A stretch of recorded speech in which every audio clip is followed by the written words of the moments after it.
Good evening, guys. I hope everybody is safe and sound at home.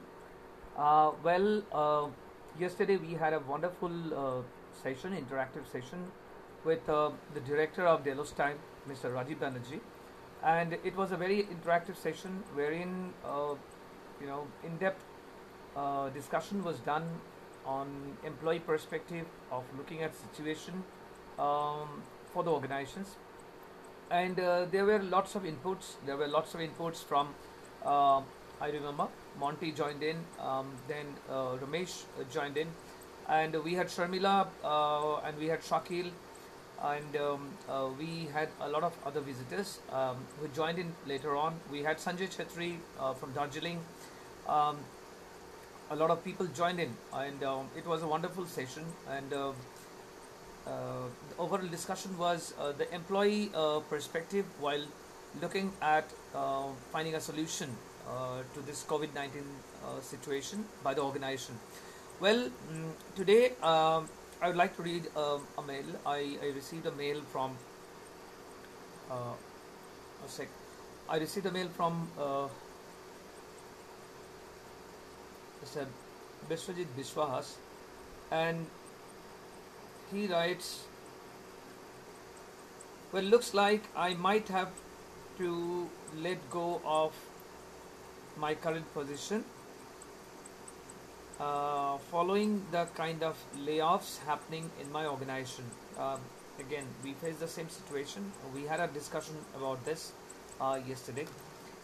My question is, should I start first? He writes three questions. My question is, should I start updating my CV?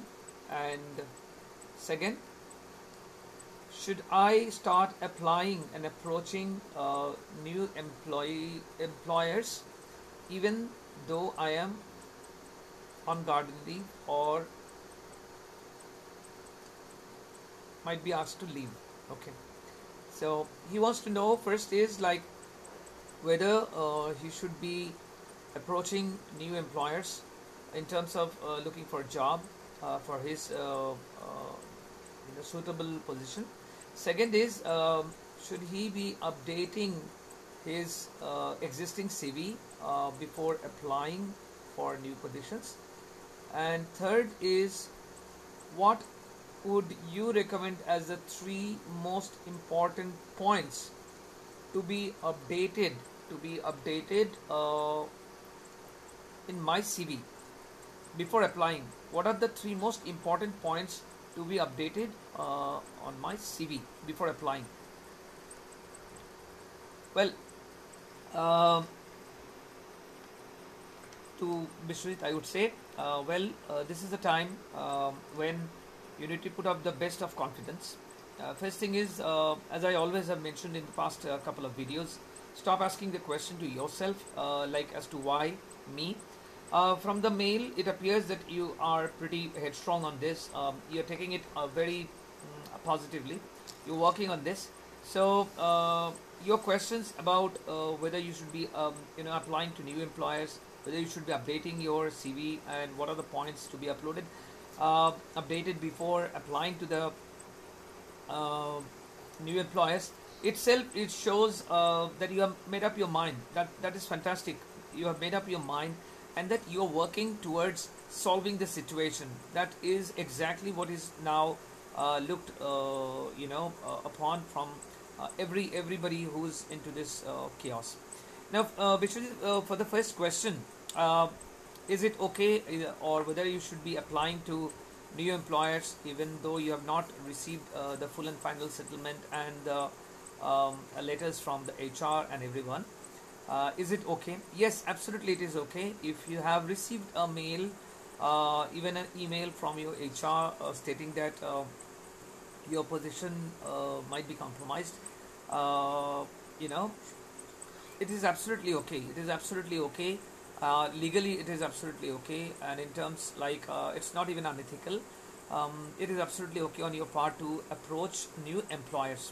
First thing is that you can approach them with a valid reason, as that has to be not a justification as to why you were laid off. Okay. Second thing is, yes, you should be updating your CV even if you are applying for a similar position with similar kind of responsibilities, because you need to understand the situation where in this CV got your previous job, the situation has changed, right? The situation has changed, and now with this pandemic, what employers would be looking for is what it has actually taught you, what you have understood from this crisis, what you have learned, and how you are going to upgrade yourself or tune yourself into a situation wherein if tomorrow such a situation arises, you are in full control and they don't have to let you go. So the CV has to be updated. Yes, it has to be updated. You know, it has to be, as I mentioned in a couple of days back, that it has to be now more precise. You know, your deliverables, your contribution has to be more focused. It has to be more into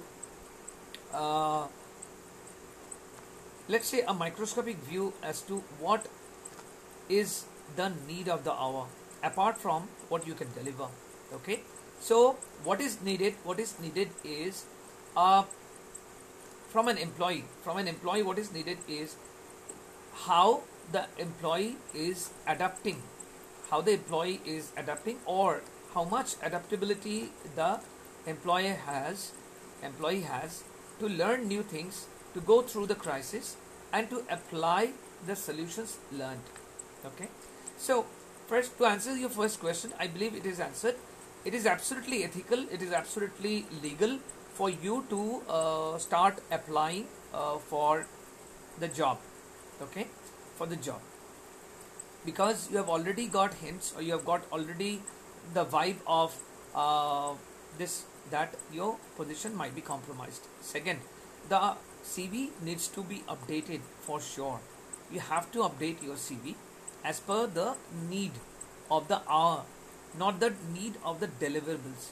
Like, let's say if you are a software developer, okay, you have mentioned that you are into software and your primary focus is SDLC, that is software development life cycle.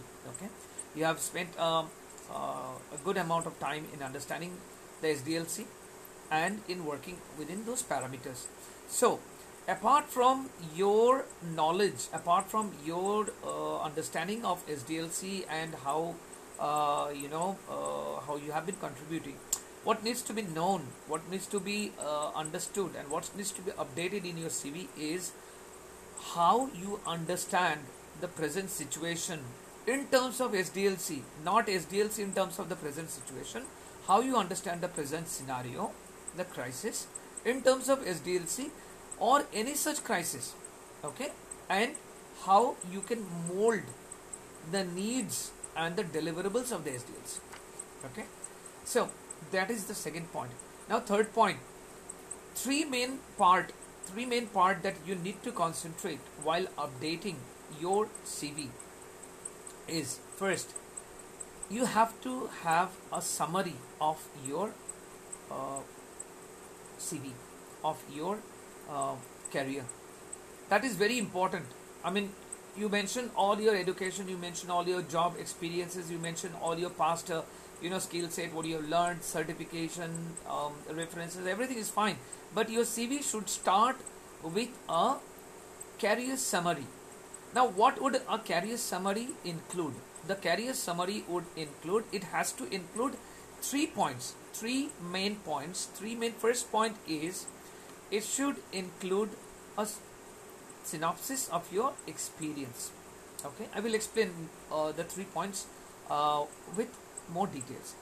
First thing is, it has to be having, the career summary should have 3 things: the experience, the skills or skill set, and synopsis of your achievement.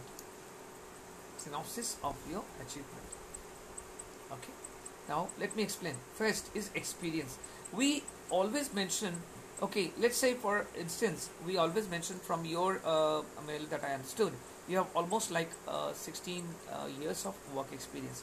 We have always found candidates or employees applying to a position mentioning 16 years of total work experience.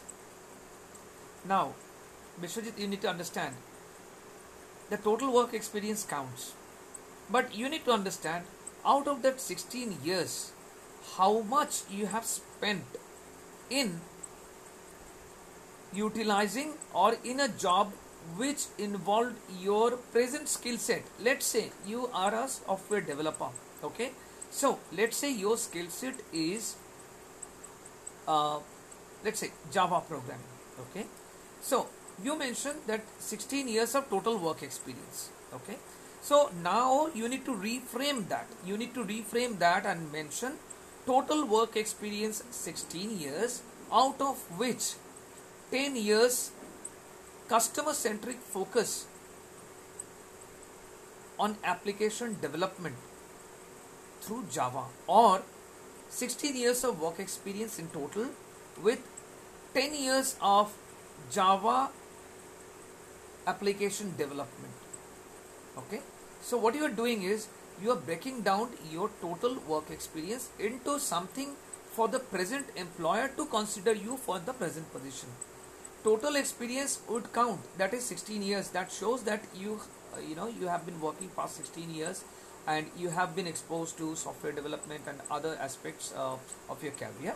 But out of which, what matters is how much time have you spent in utilizing or using the present skill set for which are required for the position which you are applying. Let's say you are applying for a Java application developer, okay? So you mentioned 16 total work experience, 16 years of total work experience, out of which 10 years into Java application developer. So the employer understands clearly that you have a total understanding and working experience on Java application development for 10 years, and that you are a professional who is carrying along a 16 years of total work experience. Okay, that's first point. Second is, when we are mentioning skills, okay, first point you have to mention is experience, okay, which you have mentioned. Second is you have to mention your skill set. Let's say your example, I am coming back to you for your better understanding and correlation. Okay, this is just to draw a relative example. So for your better understanding, you are a developer who has learned Java. Okay, you are, I can see that you are also someone who has a C and C++ programming knowledge also. Okay, you know JavaScript and you know JSP. Now today, just instead of writing, my skill sets are JavaScript, JSP and Java, C, C++. What I would say is reframe that same CV and mention the skill sets on an ascending order. Like you put Java first, then you put like C, C++ and JavaScript and JSP. What that would do is the employer would be very confident while going through your profile that this person who is applying for this position of a Java application developer is putting his understanding of Java and relative programming language as per his knowledge. It's like, okay, in Java he is excellent, okay, in C++ he is very good, in C++, let's say, is good, and he knows JavaScript, he also knows Java, JSP. So what would that do is, for the employer, it would provide a better understanding of your skill set so as to put you into the right position, right? Okay. Third is your achievement synopsis. Achievement synopsis means, like when you mention that you are a professional with 16 years of total work experience, out of which 10 years into Java application development,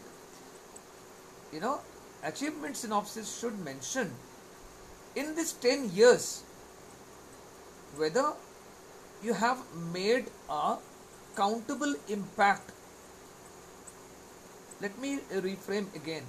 Whether you have made a countable impact using your Java skill for your past employers, means you might be mentioning that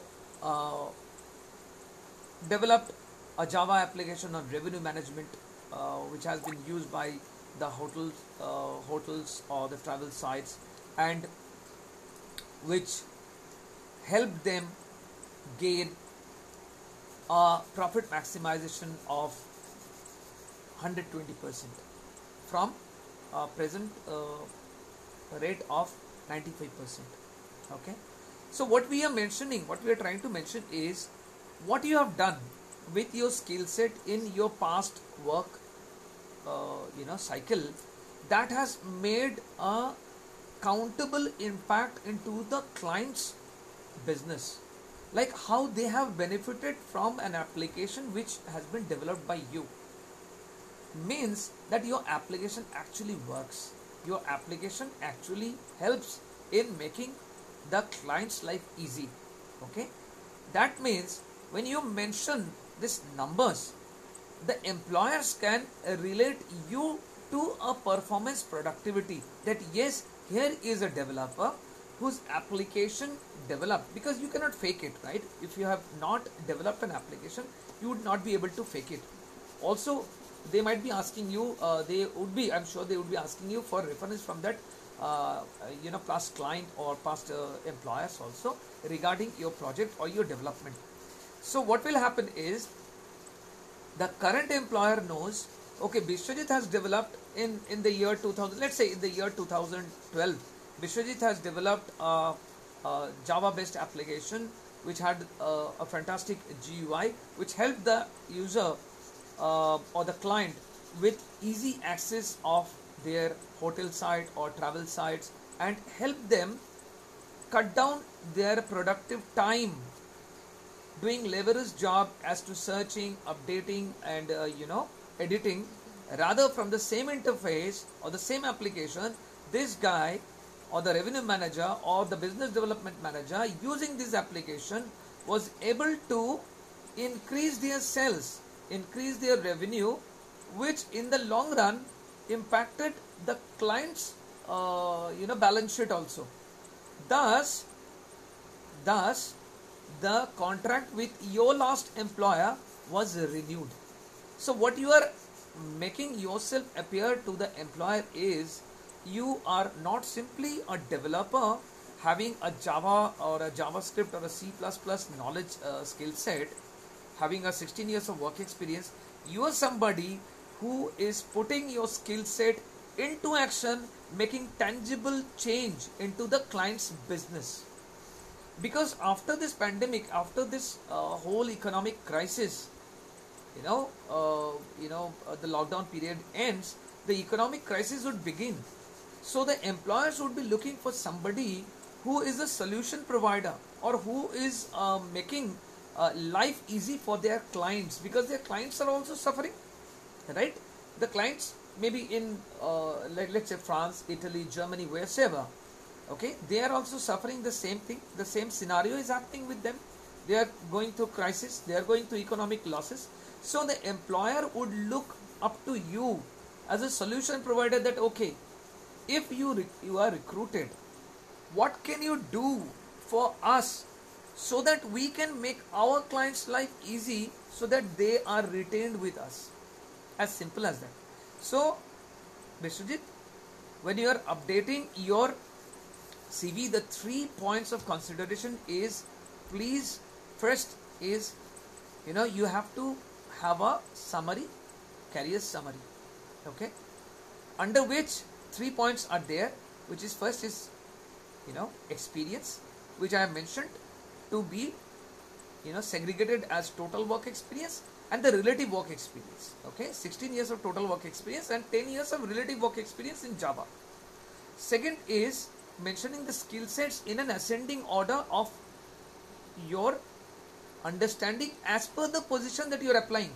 If you are applying for the position of a Java developer, your skill set or knowledge set about Java should be number 1 rather than JavaScript. Yes, it is good that you know JavaScript, but JavaScript should come on point number 6 and Java should be on point number 1. Okay. Third and the most important point is achievement synopsis. What it means is what you can do using your skill set for us to make our client's life easy. Okay, how can you add value to our products, or how can you add value to our service so that our client's life is easier and they can fight the economic crisis and they are retained with us. Means they give us more contracts, more business. Because when you appear to your probable employer as somebody who can create a solution for their client, thus winning their client's confidence in them again, you would be the most suitable candidate in terms of immediate recruitment, because on a war footing, everybody who would be joining for a position after this pandemic is over, they would be expected to deliver not only 100% of their skill set, they would be expected to understand the need of their business hour. They would be expected to understand what is the current situation and how can I add value to reduce the pain of my clients. As simple as that. Okay, so the 3 points needs to be updated, and again, as I mentioned, it is absolutely okay for you. It's ethically, legally, morally correct for you to start talking to employers, start applying to employers, and sending your CV across to consultants. And there should not be any shame in admitting that yes, I was laid off. And please don't try to justify your layoff with any kind of excuse, because no employer would believe you that when economic crisis was looming or the economic pandemic was going on, this guy was looking for a better opportunity. That is not it. I mean, everybody is trying to secure their job, what they have in hand. Okay, this is not a situation wherein candidates goes out of the way and looks for a better job. This is not a time for job hunting. So if you say, oh, I was looking for a better job opportunity, that's the reason I'm applying, people will not believe you. So, your interaction with the employer would start with a distrust. Please don't do that. Be very honest. Be very, very clear about that. Yes, I was laid off, or I was asked to let go of my position, or, the situation was not improving in my organization.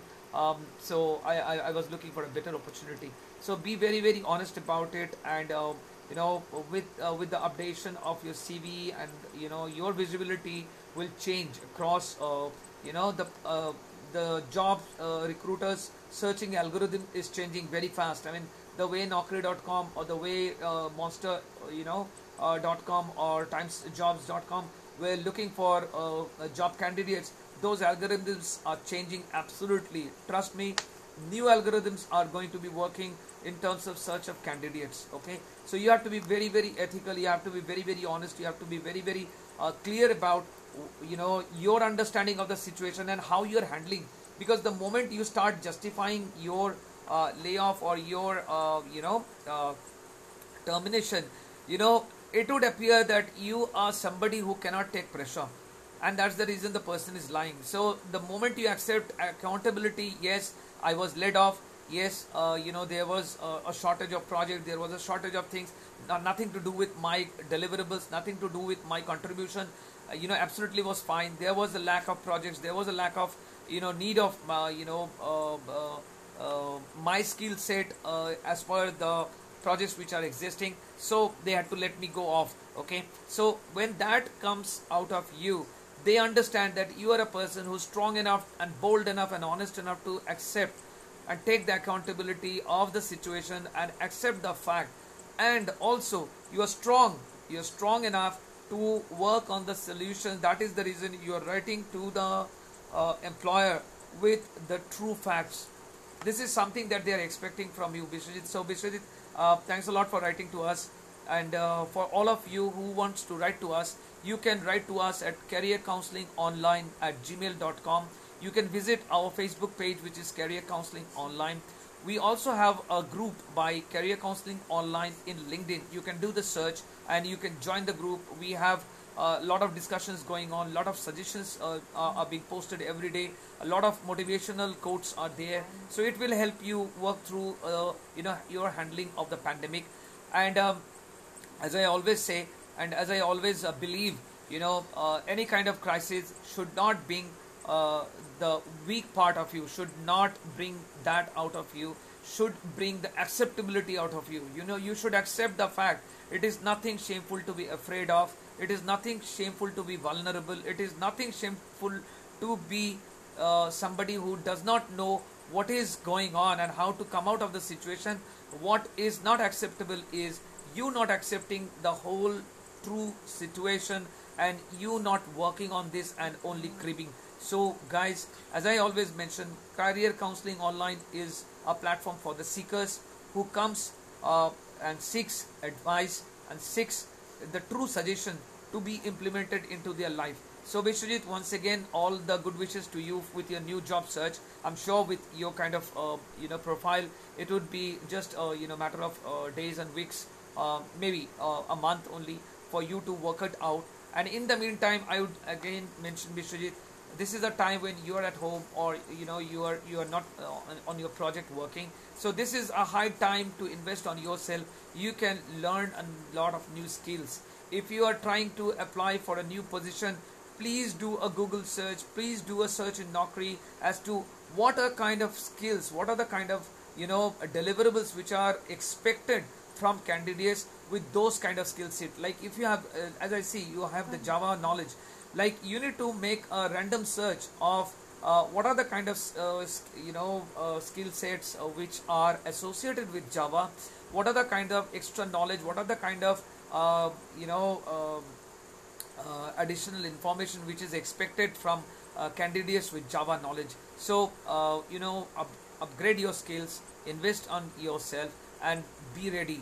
Okay, be ready with the updation of your CV. You will find the CV being viewed by recruiters, and you will be able to apply to the suitable ones. With again all the good wishes to you, to all the viewers. Stay positive, stay home, and stay safe. Take care, guys. We meet again tomorrow. Thanks a lot for joining us today. Take care. Bye bye.